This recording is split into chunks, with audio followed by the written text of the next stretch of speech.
አክሊለ ጊዮርጊስም በጣም ጎበዝ ሰው በእውነት ከእናንተ ጎን ሆኖ ነገሮችን በማቀነባበር ስራዎችን በደንብ እንዲተዋወቁ ለህዝብ ተደራሽ እንዲሆኑ ከፍተኛ ስራ እየሰራ ያለ ወንድማችን ስለሆነ በእውነት እግዚአብሔር ይባርክህ፣ የልቡናን ሐሳብ ሁሉ ይፈጽምልህ። የተጠሩት ብዙዎች ናቸው፣ የተመረጡት ግን ጥቂቶች ናቸው ይላል።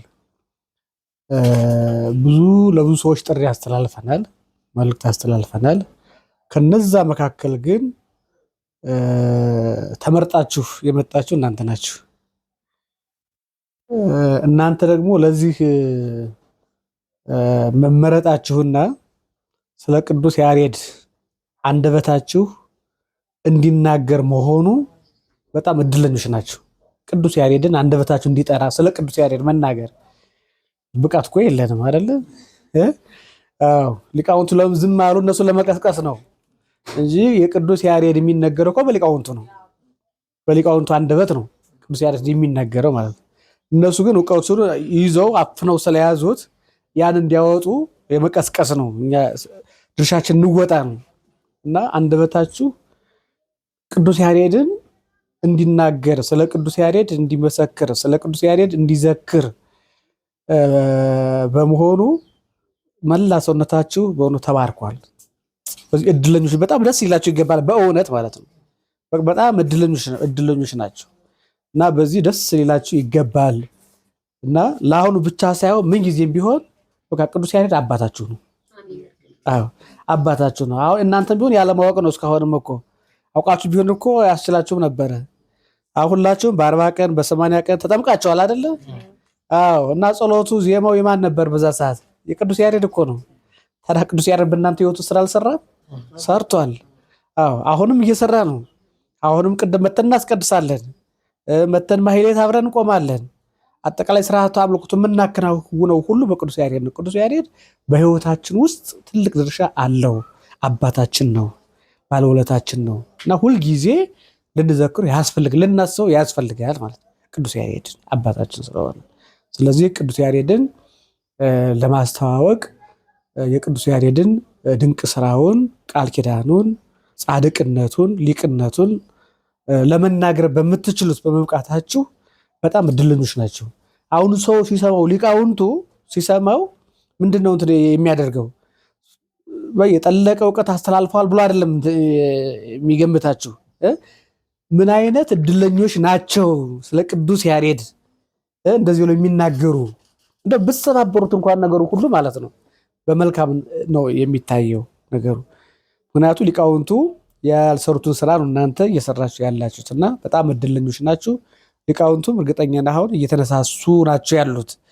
ቅድም ሲናገሩ የነበሩት መምህር አልሰራንም ነው ያሉ ያሉት። እኔ ለብቻዬ እንደውም እንደዚህ አድርጌያለሁኝ እንጂ አልሰራንም ገና ይቀራል ነው ያሉት። እና በዚህ እድለኛ መሆናችሁን ይህንን ልታሰምሩበት ይገባል ብዬ ነው የምናገረው። አሁንም አምላከ ቅዱስ ያሬድ ይባርካችሁ። ሁለተኛው ደግሞ እናንተ ቅዱስ ያሬድ እናንተ ብቻ ሳይሆን ማንም ሌላም ቢሆን ማለት ነው ቅዱስ ያሬድን የሚያስተዋውቅ ሰው ቅዱስ ያሬድን ማስተዋወቅ ብቻ አይደለም ጥቅሙ፣ በቅዱስ ያሬድ ራሱን እውቅና እያገኘ ነው። ቅዱስ ያሬድን በማስተዋወቅ አስተዋወቃለሁ ብሎ በቅንነት በሚሰራው ስራ ራሱም እየተዋወቀ ነው ያለው ነው። ምክንያቱም ቅዱስ ያሬድ ዓለም ያውቀዋል ቅዱስ ያሬድን። ግን እንደ ሊቅነቱ፣ እንደ ጻድቅነቱ፣ እንደ ቃል ኪዳኑ፣ እንደ አበርክቶ አልታሰበም ለማለት ነው እንጂ ሊቅነቱ እንኳን ዓለም ያውቀዋል። ስለዚህ ዓለም የሚያውቀውን ቅዱስ ያሬድን ማስተዋወቅ ራስን ማስተዋወቅ ነው። ቅዱስ ያሬድን ራሳችንንም ነው የምናስተዋውቀው። ለራሳችንም ትልቅ ክብር ነው፣ ለራሳችንም ትልቅ ጸጋ ነው እና እነዚህ ሁለቱ ነገሮች በአይምሯችሁ ውስጥ እንድትይዟቸው ፈልጌ ብሎ ደርሶ መልስ ሳይሆን ለትልቅ በረከት ነው የተጠራችሁት። በቃ እግዚአብሔር ፈልጓችኋል፣ እግዚአብሔር በቃ መርጧችኋል እግዚአብሔር። ወደፊት ደግሞ እግዚአብሔር ፈቃዱ እየሆነ ሁላችሁም ለንስሐ እየበቃችሁ ስጋው ደግሞ ልትቀበሉ ትችላላችሁ ቅዱስ ያሬድ ቤተክርስቲያን። ምክንያቱም ዘመርንም፣ ዘፈንም፣ አለቀስንም፣ ሳቅንም፣ አሳቅንም ወደ አፈር መመለሳችን አይቀርም። ይሄን መታሰብ ያለበት ነገር መቼ እንደሆነ ደግሞ አይታወቅም፣ ቀኑ አይታወቅም። ስለዚህ ለነፍሳችንም ማሰብ ለስጋችን የሚሆኑ ነገሮችን ሳይሆን ለነፍሳችንም ለነፍሴስ ነገ ስጋዬን ወደ አፈር ትቼው ነው የሚሄደው፣ ለነፍሴ የሚሆን ነገርስ ይዣለሁ ወይ? ምክንያቱም ነፍስ ዘላለማዊት ናት፣ አትሞትም፣ አትፈርስም። ዘላለማዊ ስጋን ወደ አፈር የሚመለሰው እሱም ይነሳል በዕለተ ምጽአት እና ስንሄድ 100 ዓመት ለማንሞላው ኑሮ ስቀን አሳስቀን ቁጥር ዘመን ለማይቆጠርለት ጊዜ ደግሞ በሐዘንም እንዳንኖር ስለ ነፍሳችን መታሰብ ማለት ነው። ምን የሚከለክላችሁ ምን ነገር አለ? እኮ እውቀት እኮ ነው። የኪነ ጥበብ አርቲስት ምናምን መሆን እኮ ኃጢአተኛ አይደለም። እኔ ስጋው ደግሞ የተቀበሉ ልጆች አውቃለሁ እዛ ውስጥ ማለት ነው። ብዙ ጊዜ በሀገረኛ የሀገር ባህል ላይ ነው እዛ የሚሰሩት ማለት ነው። ወደ ገጠር ያሉ ድራማዎችን ባህላዊ የሆኑ ድራማዎችን ይሰራሉ። እዛ ውስጥ ከእናንተ ውስጥ የሆኑ ስጋው ደግሞ የተቀበሉ ግን ራሳቸውን ሰውረው ያሉ አሉ። የሚታወቁም አሉ፣ የማይታወቁም አሉ። ምክንያቱም ሰው ምንድነው ከእግዚአብሔር ይልቅ የሰው አስተያየት በጣም ከባድ ነው። አሁን እሱ ስጋው ደግሞ ተቀበልኩ ይላል፣ ተቀብሎ ደግሞ እንደዚህ ያደርጋል። እሷ ስጋው ደግሞ እንዴት ታደርጋለች? አስቸጋሪ ነው። ከዛ አንጻር ከእግዚአብሔር እንደፈለገ እሱ ከፈለገ ያጽድቀኝ ከፈለገ ይኮንነኝ ቅዱስ ስጋውን ክቡር ደሙን እየተቀበልኩ ልኑር፣ በቃ ለእግዚአብሔር ልስጥ። ይሄኛው የእንጀራ ጉዳይ ነው። የእንጀራ ጉዳይ ነው ወይ ሙያ አበርክቶ ለመስራት ነው እና የሚከለክላችሁ ነገር የለም። ማንም ሰው ንጹህ አይደለም።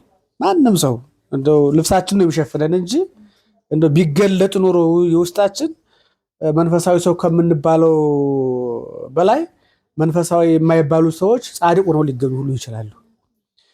ግን ልብስ እየሸፋፈነ ሁላችንም እንኖራለን እና አትራቁ ነው። ይህንንም ተሳሎ ለማለት ፈልጌ ነው ለቅዱስ ያሬድ እንደው ለቅዱስ ስጋው ለክቡር ደሙ እንድንበቃ አንተ ደግሞ በዚህ አግዘን በሉት፣ እርዳን በሉት በዚህ እና ይረዳቸዋል። እና ትልቁ ነገር እሱ ነው። ላይ ያተሰሩ ስለምንሄድ ማለት ነው። ጥሩ ነገር ያየሁት ደግሞ በቃ በውስጣችሁ ምንም ንጹህ ነው። በቃ ውስጣችሁ ተንኮል ይባል ነገር የለም። በተወሰነ ደረጃ ሳየው ማለት ነው ንጹህ መሳሳቅ፣ መነጋገር ምናምን አለቀ። እዛ ሌላ ነገር የለም፣ በሚቋጠር ነገር የለም። አንዳንዱ ሰው አይናገርም፣ በውስጡ ግን የሆነ ነገር ቋጥሮ ይይዛል እና ያን ሰው ለመጉዳትም ለማለትም ያስባል፣ ራሱም ይጎዳል። ቂም መያዝ በራሱ ራሱን ይጎዳል። አንድ ሰው ቂም ይዞ ቢጸልይ እግዚአብሔርም አይሰማው እና ከእናንተ ከልባችሁ ላይ ጥሩ ነገር ነው የማየው ማለት ነው። እና ፍቅራችሁን እግዚአብሔር ያብዛላችሁ፣ በፍቅር ያኑራችሁ፣ በደስታ ያኑራችሁ፣ በበረከት ያኑራችሁ። ሐሳባችሁን እቅዳችሁን ሁሉ እግዚአብሔር ያሳካላችሁ። አዎ ሰው በስራ ሂደት ደግሞ መነጋገርም አንዳንድ መተላለፎች ቢኖርም ደግሞ ለእግዚአብሔር ሲባል ይቅር ማለት ለእግዚአብሔር ሲባል እኔ ይቅር እንዳልኳችሁ እናንተም ይቅር ተባባሉ፣ እኔ ይቅር እንድላችሁ እናንተም የበደላችሁትን ይቅር በሉ ነው። እኛ የበደልነውን ሰው ይቅር ስንል እግዚአብሔር እኛን ይቅር ይላል። እኛ ግን ሰውን ይቅር አንልም ስንል እግዚአብሔርም ጸሎታችን አይቀበልም። ስለዚህ ይቅር የምንለው ራሳችንንም ለመጥቀም ነው።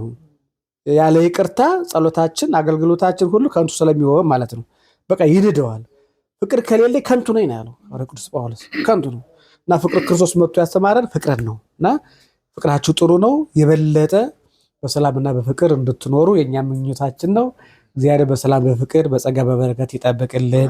በዓላችንንም በሰላም በፍቅር እንድናከናውን አምላካችን ይርዳን። የሰራችሁት ስራ ወደፊት የምትሰሩት ስራ በቃ አሁን እየጀመራችሁ ነው እንጂ ሰርታችሁ ጨረሳችሁበት ነገር አይደለም።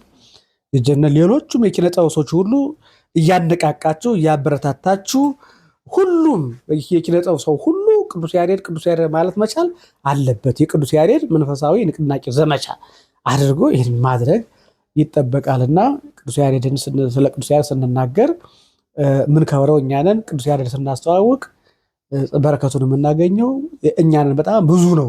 ከምንሰራው የበለጠ ከምንደክመው በጣም በብዙ ደረጃ ተጠቃሚዎቹ እኛንን በነፍስም በስጋም ማለት ነው። ስለዚህ አምላካችን እግዚአብሔር ከእመቤታችን ከቅድስት ድንግል ማርያም ከጻድቁ ከቅዱስ ያሬድ በረከትና ረድኤት እንዲያሳድርብን አገልግሎታችሁን እግዚአብሔር አምላካችን በብሩህ ገጽ እንዲቀበልልን አባታችን ማለት እንለምነው። አባታችን ሆይ በሰማያት የምትኖር ስምህ ይቀደስ፣ መንግሥትህ ትምጣ፣ ፈቃድህ በሰማይ እንደሆነች እንደዚሁም በምድር ትሁን። የዕለት እንጀራችንን ዛሬ በደላችንን ይቅር በለን እኛም የበደሉንን እንደምንል፣ አቤቱ ወደ ፈተና አታግባን ከክፉ ሁሉ አድነን እንጂ መንግሥት ያንተ ናትና ኃይል፣ ክብር፣ ምስጋና ለዘላለሙ አሜን። እመቤታችን ቅድስት ድንግል ማርያም ሆይ በመልአኩ ቅዱስ ገብርኤል ሰላምታ ሰላም እንልሻለን። በሐሳብሽ ድንግል ነሽ፣ በሥጋሽም ድንግል ነሽ። የአሸናፊ እግዚአብሔር እናት ሆይ ሰላምታ ላንቺ ይገባሻል። ከሴቶች ሁሉ ተለይተሽ አንቺ የተባረክሽ ነሽ፣ የማኅፀንሽ ፍሬ የተባረከ ነው። ጸጋ የተመላሽ ሆይ ደስ ይበልሽ፣ እግዚአብሔር ከአንቺ ጋር ነውና ከተወደደው ልጅሽ ከጌታችን ከመድኃኒታችን ከኢየሱስ ክርስቶስ ዘንድ ይቅርታና ምሕረትን ለምኝልን ኃጢአታችን ያስተሰርይ ዘንድ ለዘላለሙ አሜን። ጌታችን አምላካችን መድኃኒታችን ኢየሱስ ክርስቶስ እኔንም እናንተንም ለመንግሥተ ሰማያት የበቃን እንዘጋጀን ያደርገን ዘንድ 12 ጊዜ እግዚኦ መሐረነ ክርስቶስ እንበል። ስለ እመቤታችን ብሎ እንዲምረን ከማሁ በይንተ እግዝእትነ ማርያም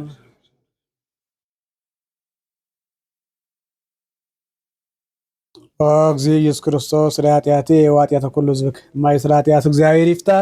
እግዚአብሔር ይባርክልን። እንግዲህ ሁላችሁንም ምክንያቱም ያሰባሰበች አርሴማ ዘሚካኤል ናትና እግዚአብሔር ይባርክልን።